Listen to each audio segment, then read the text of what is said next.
I mean, I haven't had much sleep, but he's just so eager to please me. And I feel the same way about him. Oh. He makes me want to do things I understand. that I've never wanted to do before. I got it. He hasn't had much experience. He's only been with 2 other women. What? He's had sex with 2 other women? A woman starts dating a much younger man who also happens to be the son of her therapist. Join us as we talk about a haunted movie theater, the limited number of pediatricians in the Hamptons, and why you should never turn down sex to play video games. Then we find out if Prime stands the test of time. Hey, that rhymes.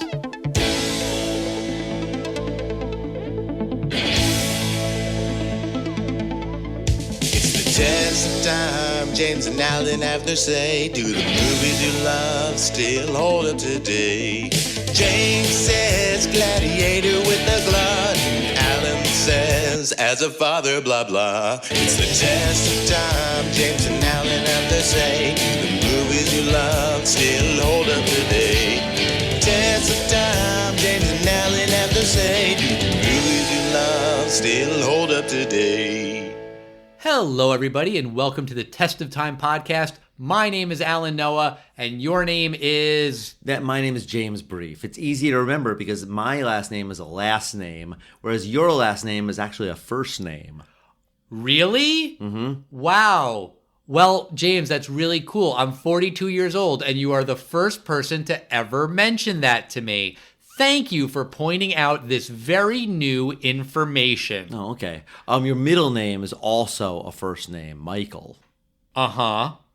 Wow, you're just like filled with insights. In fact, your whole family, everyone whose last name is Noah, I think we could safely say that their first and last names are both first names. And everyone who has your last name has a last name that's also a kind of undergarment. Oh my God! We must both be celebrating the first day that we've both heard these things about our last names. Uh-huh. Yeah. Oh my God. Do you think the boys in our high school would have loved knowing this information? Maybe, if only they had thought of it. But they didn't. This is the first time anyone has noticed either of these things. Which is weird, but it happened. How you doing, Al? I'm doing okay, James. Thank you for asking. It's that time of year, Al. The beginning of the year? Yes, and something we have not done for 2 years. Uh-oh. It's gonna happen. Box office predictions? Box office predictions. I mean, we could get a sound effect that would be better than that. I mean, literally anything would be better than that. We just lost all of our subscribers. Way to go, James. I was kind of thinking if this was like, The Daily Show. That would have been the intro voiceover guy. And it would have been really awesome. And it would have been like crashing down, box office, and then explode predictions. There you go. Sure, make a graphic and we'll put it up on the Instagram. Yeah. I sounded old just then, on the Instagram. But this is something that you really, really love, that we've done most years on the podcast. We skipped in 2021 for obvious reasons. But yeah, we predict the movies that we think are going to be the biggest box office successes of the year. And then we check back a year later and see how right we were. I think you always win. So good on you. And that's probably why you love these episodes so much. We made our box office predictions at the beginning of 2020. I believe it was on our Bad Boys episode with our friend Aaron Newman, if I'm remembering right. Yeah, for Bad Boys for Life. Yeah, and our predictions that we made for the biggest hits of 2020 were all wrong because very few movies were released in 2020 because there was a global pandemic. Well, you did say Sonic the Hedgehog would be a flop, and it turned out to be one of the biggest hits of 2020. Yeah, I also said that the Doolittle movie with Robert Downey Jr. was going to be a flop, and that also ended up being one of the biggest box office hits of 2020. Well, no, it's still a box office flop for 2020. It lost like $150 million. Yeah, it was still like in the top 10. That's not a hit. I mean, it's still an impressive feat. Right. No, if some Marvel film makes $60 million, it loses a ton. If some indie horror film makes $60 million, the producers, their grandkids don't have to work. So basically what you're saying is that you won the 2020 box office predictions, even though everything we said was wrong, you're going to call that as a win for yourself? No, I'm not saying that. I'm just saying that you predicted the wrong flop. Fine. Well, what are your predictions for 2022? This is going to be a very tough one because we have no idea what the environment's going to be like this year. So, with the nature of the pandemic, if anything's going to be worse, will people return to the movie theaters? Are any of these films that I'm going to say, are they going to be released simultaneously on some streaming network, which would kind of kill its box office? But the third biggest film of the year, I think, is going to be The Batman. Okay, everyone likes Batman. People are weird about Robert Pattinson, but then there'll be some buzz and people will hear that he's good and then they'll want to see it. And maybe some people will say that he's bad and then other people will want to hate watch it. Pretty much a fan-hated casting before a Batman film is usually a sign that this might be a really good casting choice. Michael Keaton, and you had Heath Ledger, even Ben Affleck. People thought it was going to be awful. I think as a Batman, I thought he was a very good Batman. I didn't think the movies necessarily surrounding that Batman were great, but I thought he was a pretty fine Batman. So usually people are not very good at prejudging the casting. This is true. What's your number 3 film of the year? I don't like agreeing with you, just in general, but I think The Batman is a strong contender for number 3 on my list as well. Wow, because I was actually going to flip-flop number 3 and number 2, but my number 2 film of the year is Black Panther: Wakanda Forever, aka Black Panther 2. I also had that as my number 2. This is weird. You didn't look at my list, did you? You didn't hack into my mainframe, did you? No, but I'll confirm it is if your number 1 is also Sesame Street the movie. Wait, there's going to be a Sesame Street movie? Yes, there is. Was that a terrible noise? That was supposed to be me being excited. Okay, just to be different from you so that we have something to, one of us can make fun of the other one at the end of the year, I will flip my number 3 and number 2, assuming we have the same number 1 film of the year. Should we say the titles at the same time? Yes, we should. Okay. 1. 3. I was starting from 3. You're starting from 1. Oh, Okay. we're off to a bad start. All right. Okay. We'll count down from 3 to 1 and then Got say it. it. Okay. 3, 3, 2, 1. Doctor Avatar Strange 2. in the Multiverse of Madness. You think Avatar 2 is going to be the number 1 movie of the year? Yes, I do. Oh my God. Why? Because it's James Cameron and he had the number 1 film of all time, only to be replaced by his next film, which became the number 1 film of all time until Endgame overtook it, and then they just released this film again, and it quickly surpassed Endgame again. And James Cameron has not only possibly the greatest sequel of all time, but he also has 2 of the greatest sequels of all time that he's made that are also regularly on lists of sequels that are better than their predecessors. So I think that betting against James Cameron is a foolhardy bet. I'm betting against James Cameron. I don't think anyone is going to care about Avatar 2. It's been too damn long since the first movie. The hook that drew people to the theater for the first one was that it was a really great movie in 3D. I don't think people care. I feel like the movie has been maligned and mocked and made fun of. It's also been delayed and delayed and delayed again. You're also betting that this movie will actually come out in 2022, which is in and of itself a gamble. That is true. That is true. Now, that being said, if it's not there, I will shift those other 2 films and I would put Doctor Strange as number 3. I was trying to see where to fit that in, and I kind of flipped it with Batman, and I just think that the hype, and everyone's going to be so curious what they're going to do for Black Panther 2, that I think it's just going to wind up being, it's going to do so well. But I think Doctor Strange is really the film I'm looking forward to because of its part in the Marvel universe that it's going to play. But the more fun thing to do, I think, is to try to pick a flop. And by flop, I mean not the film that's going to make the least money, but, some kind of Spider-Man film that only winds up making, $60 million or something, terrible. Something that's going to be definitely a big box office disappointment. I mean, I was going to say Avatar 2. Really? Okay, so go for it. Say Avatar 2. Say it. Go for it. No, I don't want to because you're making that weird face at me. Oh, I want you to bet that not only will it not do well, but it's going to be a flop. Come on, Al. Come on, bet against James Cameron. I'm not going to give you the satisfaction. If it does turn out to be a huge flop, I am going to rub it in your face. I also don't think it's coming out in 2022. I think Top Gun: Maverick is going to underperform at the box office. I don't think people care about seeing a sequel to this movie. I am kind of surprised that it got greenlit, but I guess Tom Cruise is Tom Cruise, so there you go. I know you don't watch trailers, so I'm guessing you haven't seen the trailer for the movie Moonfall, have you? No, I've never even heard of the film. Yeah, well, I have, because the trailer for it played in front of most of the movies I saw in the theater in 2021, or at least a couple of them.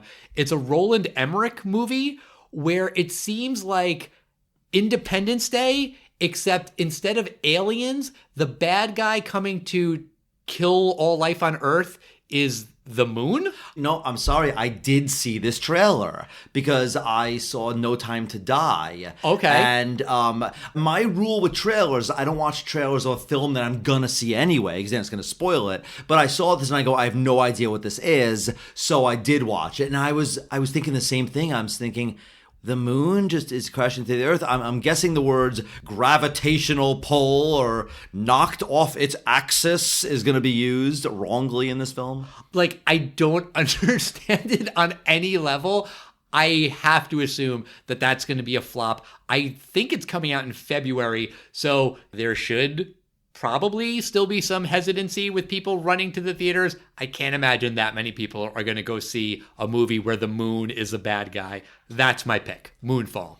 Okay, that's a good one because Roland Emmerich has had such a bad track record. And my prediction is Fantastic Beasts is going to do really poorly.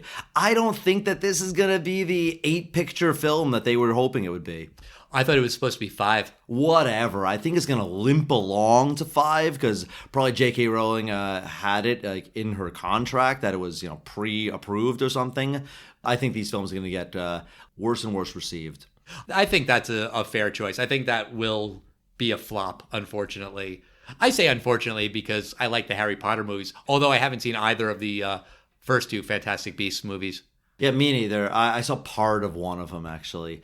I think that Warner Brothers really needs to keep a new film because, Harry Potter, the first one, I think like the 20th anniversary just happened. Yep. Even your kids, they're growing up out of it. In 10 years, there's no new Harry Potter. And that's that becomes like Chronicles of Narnia to us. That's something that came out when our parents were kids. It's going to be an old series. Yeah. All right, well, I guess we'll check in January 2023 and see who predicted better. Probably you. Whatever. But let's talk about Prime. This is a movie that you picked, and why don't you tell our listeners what it's about? Okay, it's a film from 2005, and it's about Rafi, who's played by Uma Thurman. She's a 37-year-old divorced woman. She's Catholic, and she falls for this young Jewish man named David, and he's a 23-year-old Jewish artist. And with the help of her therapist, Dr. Lisa Metzger, played by Meryl Streep, Rafi tries to overcome her insecurities and accept the age difference between her and David. But then Lisa learns more about Rafi's new love, and she realizes that this new boyfriend of Rafi's is actually her son. Now, Lisa disapproves of the couple, but Rafi and David also fear that they may not be right for each other either. And I had never heard of this movie before you mentioned that you wanted to do it on the podcast. So I'm going to guess that it wasn't a big hit at the box office. I feel like I would have heard about it. It's one of these films that came out in October 2005, and it opened number 3 in the theaters. It had a $20 million budget. It made about $20 million. It made $68 million worldwide. We're not the demographic for this. I don't even know who you market it to, really. It's kind of a hard film to market it to. Is it a romantic comedy? Is it a romantic film? Do you market it to the Meryl Streep crowd? And I guess they probably marketed it more to the Meryl Streep crowd. I mean, I would classify it as a rom-com. I mean, it's romantic and it takes place with like beautiful youngish people in it. So I guess that genre becomes romantic comedy. So the film starts with Rafi, again, that's played by Uma Thurman, and she's talking to Dr. Lisa Metzger, that's Meryl Streep's character, who's her psychiatrist. And she's telling her that she signed these divorce papers. You could tell that these two have been together for a long time. Right. And it's sad because she's upset that she's divorced, but, her therapist is telling her to, get back out there. And then we cut to these two guys, these two friends, David and Morris. And Morris went on a date. And so now they're going to the home of the woman he went on a date with. And we don't really know what they're doing there. But she opens the door and Morris is kind of apologizing. And then he reaches over to the side and grabs a cream pie and slams it in the woman's face. And I think this is supposed to be a joke. This is like a, why that rapscallion kind of a thing. Well, I think this is basically, he's still a kid. This friend he's hanging out with is still just a little punk, and when he wants to break up with a girl, instead of doing the mature thing, or even a jerk thing and dump a girl, but a kid jerk is also going to just throw a pie in her face. I think that's what he's doing. That's my guess. But it's not that he's breaking up with her. They went on one date. She didn't want to go on a second date. So then he tracks her down at her house and slams a pie in her face. Yeah, something like that. I mean, he's an immature jerk, whatever it is. I feel like it's more than being an immature jerk. I feel like that's like an attack on somebody. I mean, I guess it doesn't like really hurt. I don't know. I've never been hit in the face with a pie, but like it's more than just an immature thing to do. I feel like after a while, there's going to be an arrest warrant after this guy because apparently he does this a lot. I mean, it's whipped cream in the face. I think this is a kid's prank. It's the kind of thing you do in high school, but this guy's like 23 now. I get it. And I don't want you to roll your eyes at me, like, Alan, you're overanalyzing it, but I'm going to. Because yes, it's whipped cream. I understand that. But if you're shoving it in someone's face, there's some force behind it with your hand. Even if it's just aluminum foil, you're going to hurt somebody. And when her brothers go out and like go to beat the guy up, I kind of was hoping they were going to catch him and beat the guy up. Oh, yeah. I mean, this friend's a total douchebag, so you're hoping he gets beaten up. But then his friend, David, he's on a date and they go to a movie. Then he bumps into a friend of his and his friend is with a couple of women and they are going to see like some art house movie. But David and Rafi, they don't want to see this art house flick. They sneak out and they're waiting to go and sneak into another theater, like some action movie. But they can't get into that other theater because the door is locked. And I understand why that happens for the sake of the movie and for the sake of the plot, because then they have a chance to talk a little bit. But I was also like, why the hell would they lock a theater? Like, that just seems like a really stupid idea. If you step out of the theater to go to the bathroom or buy popcorn or soda, then you can't get back in? Like, that's really dumb. It's like Hotel California. You can never leave. But they want people to leave the movie theater and buy concessions, right? Not in this theater. This is a haunted theater.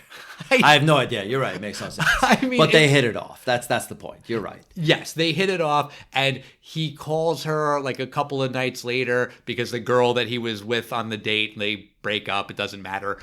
And he doesn't have her number. He looks her up in the phone book and he calls her and she picks up and then he gets shy and he hangs up. And that's a thing he can get away with because this movie takes place in 2005. These are landlines. They don't have caller ID. But then he calls back and he admits that it was him before and he looked up her phone number in the phone book because, golly gee, he thinks she's swell. Yeah, and I like when she calls him. We see that David lives he lives with his grandparents. So she's like, oh, what do I hear in the background? He's like, oh, it's just my roommates. And then when he hangs up the phone, the grandma's like, David, how about a sandwich? And yeah, actually, you think it's going to be one of these, like, oh, grandma, stop embarrassing me. But he's like, so grandma, tell me about this sandwich you're offering me. Because a grandma food, I mean, that is the right answer. When grandma's offering you food, you take the food. Sure. But then David and Rafi go on this date and they're hitting it off. Everything's going well, but they stop at a bodega to get something to drink. And the guy who works at the bodega cards David. And that is kind of like a wake-up call for Rafi. She knows that he's younger, but she doesn't realize how much younger. And so she asks him, and we find out that she is 37 and he is 23. And she feels guilty about that. She feels weird about that. And she's talking to her therapist about it. When she talks to her therapist, she says that the guy is 27. She rounds up the age because she's embarrassed. But her therapist is like, hey, you know what? You just got divorced. Enjoy. Have a fling. It's okay. It's fine. You're in your sexual peak, which was... sexual prime. Oh, is that what she says? Oh, okay. I wasn't sure why the movie was called Prime. I was going to ask you that later. What are their ages, Al? 37 and 23. Do you know anything about those numbers? Oh, it's a stupid math joke? I don't know if that's real, but they're both prime numbers. Ugh, that's so lame. I think it's the sexual prime. That's what it's supposed to be.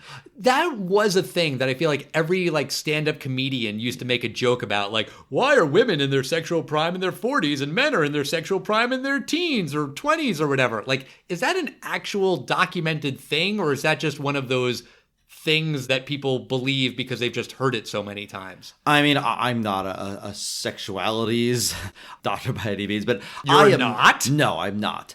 I'm. Then how come there's a big sign behind you that says Dr. Love? I think it's one of those things like the tongue map. Remember those things of like bitter is on this side? That's totally fake. My guess is it's totally fake. Or maybe there was like one report in one magazine or medical journal in or something. 1963, right? Based on 5 rats, something like that. Sure. Probably wouldn't be rats if it was human sexuality. Unless these researchers were doing some weird, freaky deaky experiments, man. I'm not going to kink shame, whatever you want to do. But then we see Brian talking to his mom about this new girl that he's seeing, but we don't see who it is because he's talking on the phone. And then we go and we see who his mom is. It's Meryl Streep's character. It's the therapist. And the thing that she's grilling him on is this new girl that you're seeing Jewish?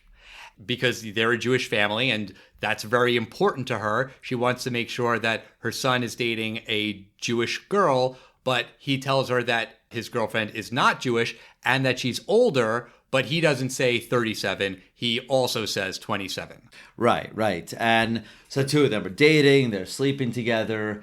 And Lisa and her husband, they're talking late at night. Oh, no, he's not dating a Jew. And I like there's a great line where the father asks, like, what kind of Christian is she? And she goes, what, is there a denomination of Christ-loving that you'd prefer her to have? I thought that was a great, funny line.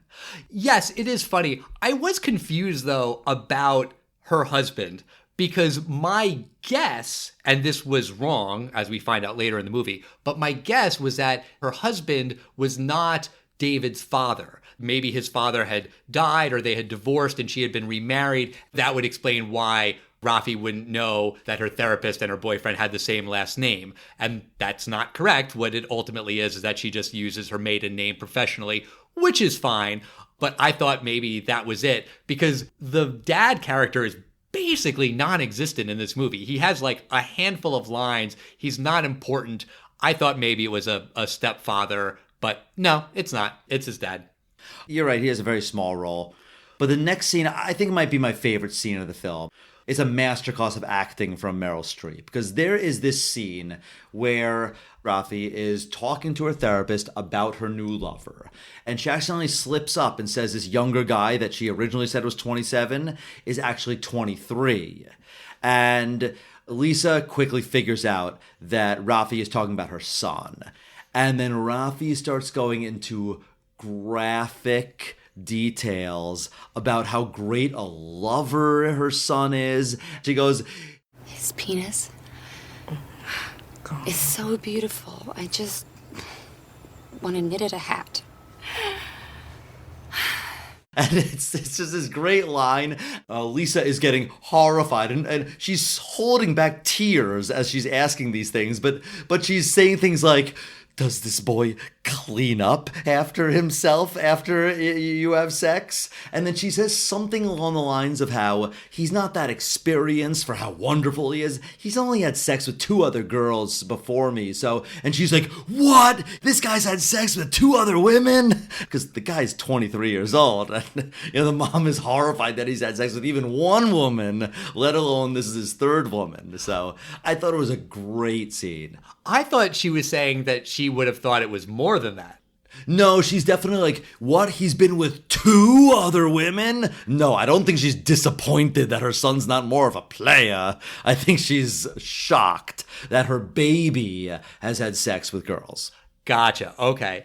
And Rafi's also talking about the fact that her boyfriend is Jewish, and she's saying, oh, Jewish men are so attentive, and you ought to know, you're married to one. And then Lisa's like, oh yeah, but my husband, he has ADD. That I thought was a pretty funny line because, Jewish men are attentive, but he has ADD. Yeah, I get it. She was in that phase of the relationship where she has absolute butterflies. And there's a really great part where she says something about the age difference, and then Rafi asks Lisa, she goes, you're right though, like we're so different in age, should we break up? And that's Lisa's opening right there. All she has to do is even make the smallest hint of a suggestion. And Rafi worships this doctor, and I think she'll do what she says or what she advises. And to her credit, she just says, I'm not going to answer that for you. And, this could have gone one of 2 ways. Like, is she going to, betray her professionalism to help herself? And she doesn't. She still wants to help her client. But she's like, I'm not going to tell you. And that was still the right thing for her to do. Well, it was less wrong. I don't know that it was right. What she should have done is right after it said, well, now I have to tell you something. Right. But instead, she basically ends the session because her thinking, as we find out when Lisa talks to her own psychiatrist, and it is the thing where psychiatrists usually talk to another psychiatrist. She's like in The Sopranos. Right. And she says, well, I just assumed it was gonna end and I wouldn't have to do anything. And I could see where she's coming from. Like, oh God, accidentally my client slept with my son. It's gonna ruin everyone's relationship here. This is gonna be a 2-week fling, and she'll talk about this ex 23-year-old that she slept with until she meets another guy. I could see where, as long as she was professional, maybe this will blow over. She probably should have said, I have to tell you something. Now we've crossed the line that you're now involved in my personal life, and we'd have to end our professional relationship. Right. That's probably what I assume she should have done. She didn't, and to her credit, she will eventually realize her mistake there. Right. Then there's a scene where David is talking to Rafi about why he can't bring her to his family. And it's because they don't want to see her and meet her because she's not Jewish. And Rafi's kind of surprised by that. And David tells a story about one of his ex-girlfriends and when he introduced her to his grandmother. And he calls his grandmother his booby, which is a Yiddish term? Yeah, it's a Yiddish term. Right. But his girlfriend is black, and he introduces her to his booby, and he says, this is my girlfriend, I would like you to meet her. And the booby looks at her, and then looks back at David and says, is she black? And I legitimately laughed out loud. I thought that was really, really funny. The delivery of that line. I mean, this is a dark-skinned black woman. She is very clearly black, and it's just funny for this little old lady to be like, is she black? Yeah, and then there's a scene where David winds up going to meet up with Rafi, and Rafi is a photographer, so she does fashion shoots, and David goes to this high-end photo shoot, and there's this douchebag producer there, and he's telling people off, And David winds up telling off a producer in front of this other model who winds up being very impressed that someone actually stood up for her. This is one of the first times you see he's a stand-up guy that can, actually kind of act like an adult here. Yeah, he's standing up for his girlfriend and he's standing up to this jerk, but he is still being immature because this is his girlfriend's work. This is her boss. You're right. Like, a real adult would just know not to do that, even if he really wanted to tell the guy off.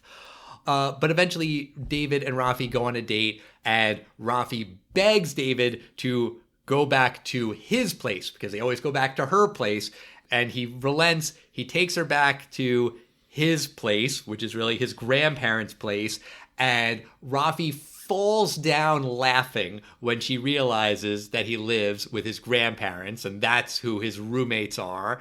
And he's embarrassed, rightfully so. I think most guys would be in that situation. But while she's in his apartment, she sees his art, because David is a painter, but he only does that on the side, and it's a hobby, and everyone in his family tells him that's not a real job and it'll never work. But she looks at his paintings and says, wow, you have real talent. I'll set you up with someone who can look at your work and maybe he'll buy some pieces or something. And she believes in him and his art, and she's the first person who's ever really done that. Yeah, there's a great scene where Rafi is coming up to have her session. David is over, and they're all going to run into each other. But she pulls Rafi in the office just in time. And Rafi and David are moving in together. And David, of course, doesn't want to tell his mom this. So he tells his mom that he's moving in with his friend Morris. Yeah, but then Rafi tells Lisa that, oh, my boyfriend's moving in with me. And then Lisa knows that not only are they moving in together, but that her son lied to her. Exactly. Then there's a scene that takes place in the Hamptons.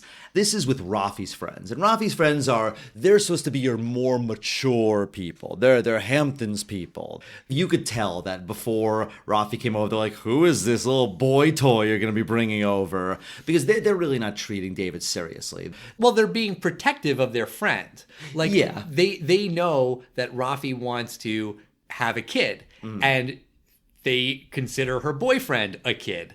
And one friend is being extra obnoxious to David and, maybe crossing that line. But I kind of get it, because they're looking out for their friend and they know that she wants to settle down and have a kid. And how likely is that going to be with a boyfriend who's 23? So David feels that he's being threatened and grilled and, given the first degree, which he is, but it comes from a place of concern and friendship.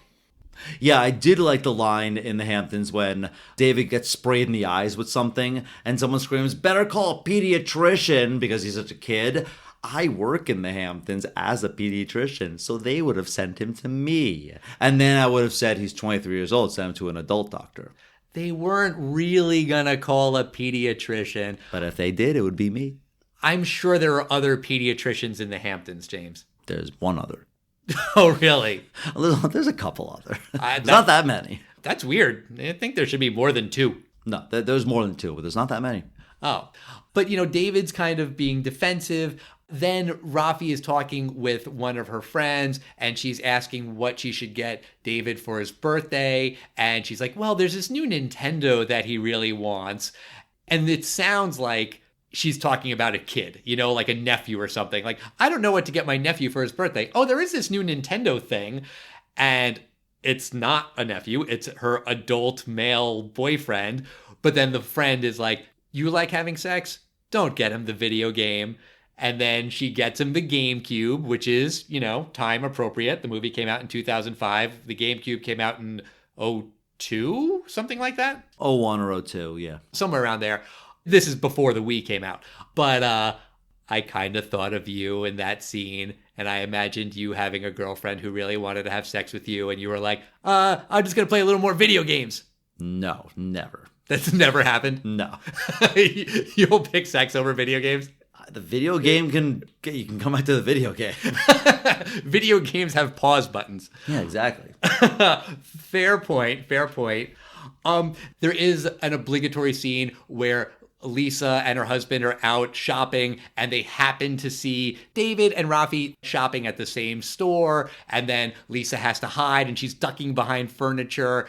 And I mentioned this a couple weeks back when we talked about 200 Cigarettes. I hate it in New York City movies. I don't know if we mentioned that this movie takes place in New York City, but it does. But like that people in New York City just happen to bump into each other at some random store. Not going to happen in New York City. Just too many people. I did, however, laugh, though, after Lisa jumps down and like hides behind a mattress or something, and the employee is asking her to leave, and she says, I dropped a contact. Like, that's why she fell to the floor, but she's wearing glasses. People who wear glasses don't wear contacts. Ba-dum-bum. I thought that was funny. Yeah, but the next scene, that's when Lisa finally, she confesses to Rafi and that she knows about David and her. I'm glad that this was halfway through the film. I was thinking that this was going to last like the entire film, like that mall scene. Like there were going to be a few more scenes of Lisa trying to investigate and not be found out, but that's not the point of the film. And Rafi has to tell David that she's told his mom all about his penis. And that was a really funny scene. Right. And David's kind of defending his mom, and Rafi's mad because she thinks that he should be on her side. But obviously this causes stress on their relationship, and David and Rafi ultimately break up. Morris, the jerk friend who likes hitting women in the face with pies, takes David out to a club and, we got to get you over that girl and you need to hook up with someone else. And at this club, he happens to randomly bump into the model from the photo shoot scene again, because there's only like 10 people in all of New York City and they all only go to 2 places. But they end up sleeping together. And Rafi goes on a date with some guy who is her own age and it's boring, and she does not end up sleeping with the guy. And it's presumably sometime later, and David and Rafi wind up meeting up in a store, and they immediately hit it off together. How do they keep bumping into each other? That's true, they do. The chemistry is still there. They immediately go back to his apartment and sleep together. Right. And so now the relationship is at the point where David can bring Rafi to meet his family, which, she already knows the mom, but they go in there and they go for, I think it's Friday night dinner, right? It's a Shabbat dinner. Presumably, or it doesn't matter. No, I guess not. But David had been joking with Rafi earlier in the movie about how his parents don't know anything about good wine, and what they consider good wine is Manischewitz. And Rafi's like, what's Manischewitz? And, for anyone listening who's never had Manischewitz, it's the kosher wine that is pretty sickly sweet. I kind of have a weird soft spot in my heart for it just because of the nostalgia, but it's not really good wine. And Rafi really likes good wine, so she brings over a really nice bottle of red wine, and Lisa and her husband are like, oh, this is good. Oh, but it's warm. Let's stick it in the freezer before we have dinner, which, I'll sound like a wine snob. You don't put a nice bottle of red wine in the freezer. That's just not a thing you do. That's true. And at this dinner, David reveals that he wants to be an artist. He goes, I'm not going to wind up being a doctor. I'm not going to be a CPA or a lawyer. And he's like, I'm going to be an artist. And the grandma's like, so I hear you're going to take some courses to learn how to convert to be a Jew. And I don't know if she'd actually said that, or why did she say that? Do you know? The joke is either that someone said that to her just to appease the grandma. Oh, yeah, maybe she'll convert. Or that's just wishful thinking. But obviously that is a super aggressive thing to say to this woman the first time that they're meeting, so you're going to convert. And they don't address that. They just do a smash cut where, the grandma says it and they're like, and then, they go to the next scene. I kind of felt like that was a little bit of a cop-out. Like, I get it from like a comedy standpoint, but also like, no, that kind of would have been interesting to see how Rafi responds to that question. We understand that she's not going to convert, which is fine. So how does she respond to that? And we don't get to see that. I thought that was a little bit of a bummer. Yeah, well, we do see Rafi and Lisa. They sort of argue about their relationship and their professional relationship. And the dinner ends on a little bit of a sour note. But it gets much worse later because Rafi shows up back to her job and she sees that the models are kind of whispering. And it turns out the models are whispering because they all know that David slept with the model, but they knew previously that David was with the photographer. So, long story short, Rafi finds out and she basically dumps David after she finds out that he slept with that model, Sue. Right. So David is upset. He asks his mom for advice as a mother and a therapist, and she gives him advice and basically tells him to try to apologize and try to make it work. And David takes his mom's advice and he goes and he apologizes to Rafi. They get back together, but just for a little bit, because David says, look, you want to have a baby, I'm going to have a baby with you. No, he says, you want to have a baby, I want to give that to you. Big difference. I guess. But Rafi's like, that's nice, but no. You are too young. You can't derail your life. You need to have your career as an artist. You need to do things other than settle down with me. And even though they love each other, they decide that love isn't enough and they break up for the third time, if you're keeping score. But this is the real final time. And then the movie does a time jump, 1 year later, and we have a little epilogue. Yeah, you see David with Morris, and Morris is completely unchanged. He's still the immature douchebag. He still hasn't grown up yet. But David, he has grown up more because he said he's now an artist. We find out he's going to El Salvador. If he could sell just one more painting, and he's, we don't know what he's going to do there, but he's basically going to do something adventurous. And presumably he and Morris just left a restaurant. He goes, oh, I forgot my hat in the restaurant. I'm just going to go back and get it. So as he goes to the restaurant, either the same restaurant or he passes by another restaurant and he looks in the window. He sees Rafi in there and she's out with people her own age, maybe on a date, maybe not, but it's people her age. And he just looks at her. And I usually hate flashbacks in a movie of scenes within the same film. Mm-hmm. But in this particular case, you can tell, oh, this is what they're thinking. Because usually after a relationship, you're only thinking of one of two things. You're only thinking of all the good things, or you only remember all the bad things. And in this case, he sees her, he just thinks of all these wonderful memories, and then she looks at him and they smile. Not a resent smile, not a come here big boy smile, but just like I'm thinking the same thing you are, and I'm thinking just nice memories right now. And that's basically where the movie ends. Right. So, James, you picked this movie. Now that you've watched it again, do you think that Prime stands the test of time? And did you notice that rhymes? I did.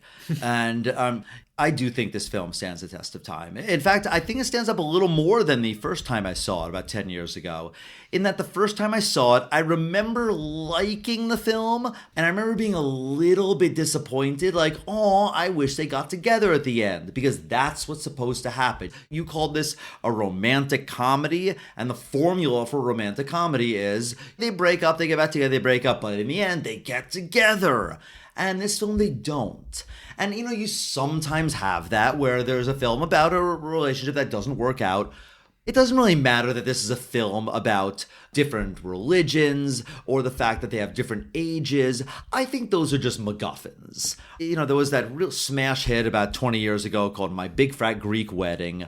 And, it was a worldwide smash hit. And not many people were really relating to, the Greek stuff. Because, as charming as it was, I think people were just finding that what this Greek family is saying, it's similar to my family in the theme of what they would say. I'm someone, you've mentioned this in the past, Al, I've been in a couple relationships. You have? I have. And, this is just one of those stories of a relationship that didn't work out. It doesn't mean that there was a horrible thing. Yeah, he made a mistake, or maybe he was on a break and he slept there, who knows? But there were little mistakes here. The point is, this was a good guy, she's a good woman, and they actually have fond memories of each other. And that is sometimes how relationships work out. It almost seems like Hollywood has two endings for love stories. They're either tragic or they're happily ever after.